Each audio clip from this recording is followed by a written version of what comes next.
पैसा छापने की मशीन कहलाता है चंदन का पेड़। चंदन का पेड़ उगाने के लिए रखना होता है काफी सब्र। इस पेड़ की खेती के लिए मिल रही सरकारी सहायता। चंदन की लकड़ी को खुद से काट कर नहीं बेचा जा सकता। भारत के चंदन की मांग दुनिया भर में है। चंदन का इस्तेमाल महंगे परफ्यूम बनाने व पूजा पाठ के कामों में किया जाता है। इसका इस्तेमाल आयुर्वेदिक दवाओं से लेकर मस्तक पर तिलक तक में भी होता है। इसकी मांग इतनी बढ़ रही है कि जहां एक समय पर सरकार ने उसे उगाने पर प्रतिबंध लगाया था, वहीं अब इसकी खेती के लिए सरकार सहायता दे रही है।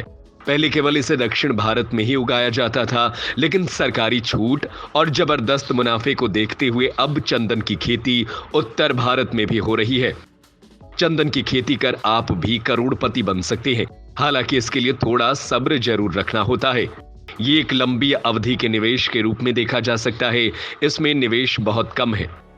इसमें सबसे बड़ी इन्वेस्टमेंट समय की है। अगर आप लंबी अवधि को ध्यान में रखकर इसके पौधे लगाते हैं तो निश्चित है कि आप एक समय बाद इससे मोटी रकम कमाई कर सकते हैं। अगर आप जैविक तरीके से चंदन उगाते हैं तो आपको 10 से 15 साल में काटने लायक लकड़ी मिल जाएगी। वहीं अगर परंपरागत रूप से चंदन के पेड़ उगाते हैं तो इसमें 20 से 25 साल का समय लगता है। चंदन की लकड़ी दो तरह की होती है, लाल और सफेद या पीला। लाल चंदन दक्षिण भारत और सफेद उत्तर भारत में उगाया जाता है। इसके लिए ज्यादा नमी नहीं चाहिए होती है।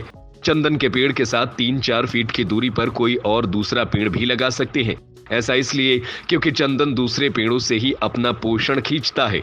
चंदन के पेड़ के आसपास प्रदूषण नहीं होना चाहिए, वरना उसकी ग्रोथ रुक जाती है।